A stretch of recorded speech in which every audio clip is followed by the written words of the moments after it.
Hello everyone, जय हिंद, नमस्कार, welcome you all to mission competition. आप सभी का स्वागत है मिशन कंपटीशन पर में। सबसे पहले आप सभी को राधे राधे, जय श्री राम।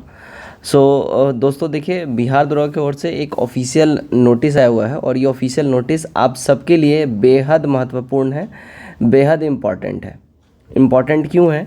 क्योंकि कुछ नए चीज़ों को लाया गया है, कुछ अपडेट किया गया है।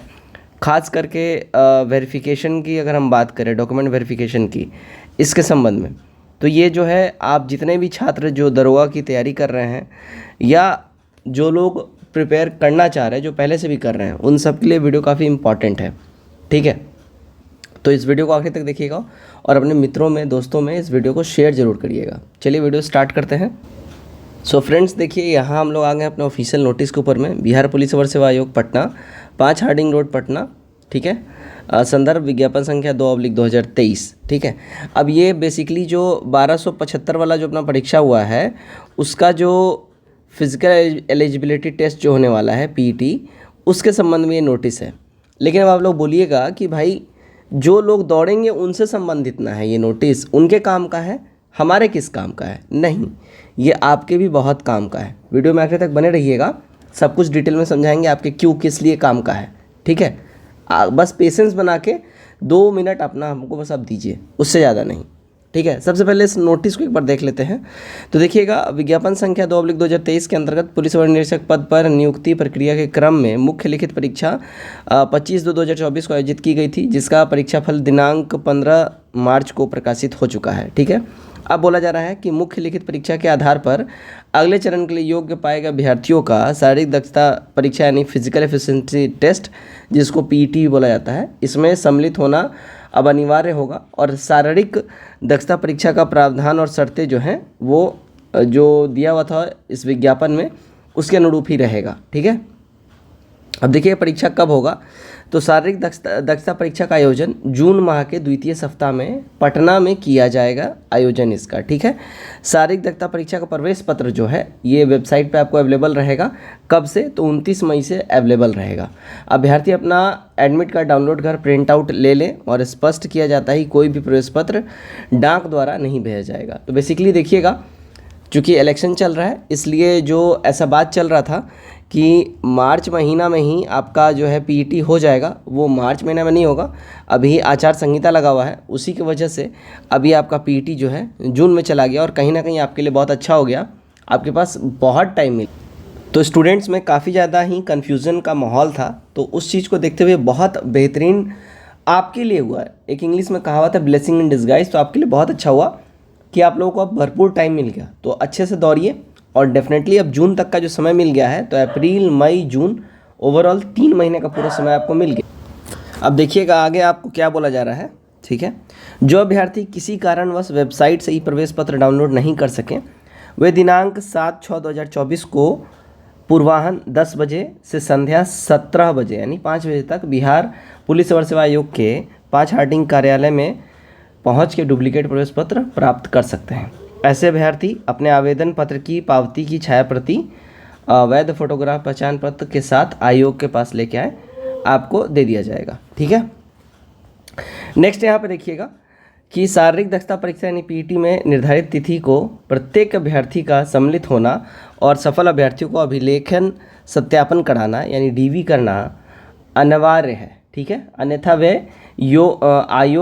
अयोग्य माने जाएंगे, उन्हें दूसरा अवसर नहीं दिया जाएगा। किसी भी स्थिति में अवधि विस्तार का अनुरोध स्वीकार नहीं किया जाएगा। तो अगर आप लोग ये डिमांड करेंगे कि बाद में डेट वेट एक्सटेंड कर दिया जाए, तो नहीं, आप लोग अभी से ही अपना पूरा डॉक्यूमेंट तैयार रखिए। अब देखिएगा आपको डॉक्यूमेंट के रूप में क्या क्या चाहिए, आपको पूरा यहाँ पे लिस्ट दिया जा रहा है। फिलहाल यहाँ ये देख लीजिए, शारीरिक दक्षता परीक्षा यानी पीईटी के अवसर पर सभी अभ्यर्थी निर्दिष्ट समय पर अपने प्रवेश पत्र एवं ऑनलाइन आवेदन पत्र की पावती छायाप्रति अतिरिक्त निम्नांकित मूल प्रमाण पत्र तथा उसकी एक सेट छायाप्रति के साथ उपस्थित होंगे। पहला आपसे जो डॉक्यूमेंट बोला है साथ में आप लेके जाएंगे, वो वैध फोटो युक्त पहचान पत्र, जैसे वोटर आईडी, ड्राइविंग लाइसेंस, आधार कार्ड, ये सब। ठीक है, दूसरा स्नातक परीक्षा का समकक्ष परीक्षा उत्तीर्ण या शैक्षणिक योग्यता प्रमाण पत्र, विज्ञापन में वर्णित कट ऑफ तिथि 1/8/2023 ये आच्छादित होनी चाहिए। मतलब कि बेसिकली आपको क्या बोला जा रहा है कि आप ग्रेजुएट जो आप हुए हैं उसका या उसके बराबर का आपके पास जो शैक्षणिक योग्यता होगा उसका आप सर्टिफिकेट का एक जेरोक्स ले लीजिएगा।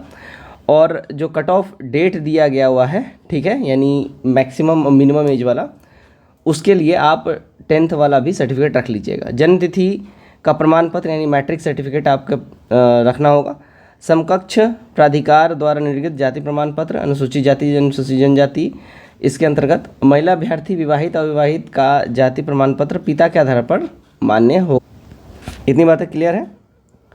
अब यहाँ पे देखिएगा, अगर आप लोग क्रीमी लेयर के लिए अगर क्लेम करना चाहते हैं तो यहाँ पे क्लियरली आपके लिए इंस्ट्रक्शन है। क्रीमी लेयर में नहीं आने संबंधी प्रमाण पत्र पिछड़ा वर्ग अत्यंत पिछड़ा वर्ग अभ्यर्थी के लिए क्रीमी लेयर रहित प्रमाण पत्र महिला अभ्यर्थी विवाहित अविवाहित का क्रीमी लेयर रहित प्रमाण पत्र पिता के आधार पर निर्गत होगा।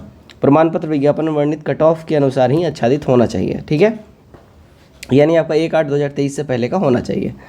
बिहार राज्य का स्थायी निवासी होने के संबंध में प्रमाण पत्र आपको रिजर्वेशन अगर चाहिए तो देना पड़ेगा, ठीक है। बिहार राज्य के स्वतंत्रता सेनानी पोता पोती नाती नातिनी संबंध में मूल प्रमाण पत्र आपको यहाँ पे देना पड़ेगा। आप लोग फ्रीडम फाइटर के नाती नतनी पोता पत्नी होने का अगर आप लोग क्लेम करते हैं तो, ठीक है। बिहार राज्य के आर्थिक रूप से कमजोर वर्ग का सदस्य यदि लागू हो तो होने के संबंधी प्रमाण पत्र आपको देना होगा। बिहार सरकार सामान्य प्रशासन विभाग की अधिसूचना संख्या 26/22 दिनांक 26 फरवरी 2019 गजट में ये पेश हुआ था, उसके अनुसार ये नियम इस पर लागू होगा।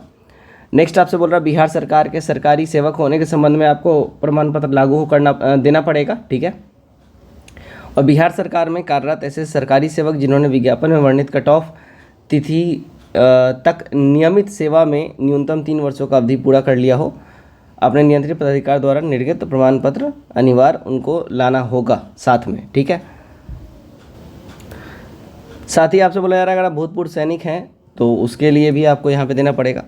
तो बेसिकली अगर हम बात आपसे कर ले तो जो आपके लिए इम्पॉर्टेंट है कि देखिए ये सारी चीज़ें आप लोग अभी से तैयार रखिए। सबसे बड़ी गलती क्या हो जाती है, ठीक है, सबसे बड़ी गलती क्या हो जाती है कि अगर आपके पास NCL नहीं है, ठीक है, तो आप जब फॉर्म आएगा तब आप बनवाने जाओगे, नहीं, आप NCL अभी से बनवा के रखिए। बना हुआ है तो इसको अपडेट रखिए, ठीक है, अपडेट रखिए इसको। हर साल NCL को अपडेट करना पड़ता है। EWS वालों को भी हर साल अपडेट करना है। रेसिडेंशियल 2 तरीके का होता है, एक होता है परमानेंट, एक होता है टेम्प्रेरी। तो अगर आप कहीं रेंट वेंट में है तो टेम्प्रेरी बनेगा, और अगर आपका अपना मकान है तो परमानेंट रेसिडेंशियल बनेगा। तो रेसिडेंशियल भी 2 तरीके का होता है, तो वो सब आपको समझना पड़ेगा। बेसिकली अपना सर्टिफिकेट रेडी रखिए। बहुत ऐसे स्टूडेंट हैं जिन्होंने ग्रेजुएशन कर लिया है और अपना जो पासिंग सर्टिफिकेट होता है उन्होंने वो लिया ही नहीं है। तो आपको अपना पासिंग सर्टिफिकेट तैयार रखना है अभी से ही, क्योंकि फिर बाद में काफ़ी दिक्कत हो जाएगा। तो ये सारा आप देख लीजिए, ये सारे सर्टिफिकेट आपके पास रेडी होने चाहिए। नियम वगैरह में काफ़ी बदलाव हो चुका है, और अगर आपके पास सर्टिफिकेट नहीं रहता है, मिसिंग हो जाता है, तो फिर आपको छूट नहीं दिया जाता है, आपका पात्रता रद्द कर दिया जाता है। आयोग बहुत कठोर हो गया है इन सब चीज़ों में, तो ये सब चीज़ें आपको समझनी पड़ेगी। आई होप वीडियो आपके काम का लगा हो। कमेंट करके कोई भी क्वेश्चन हो, सजेशन हो, जरूर दीजिए। Till then take care, bye bye, God bless you all.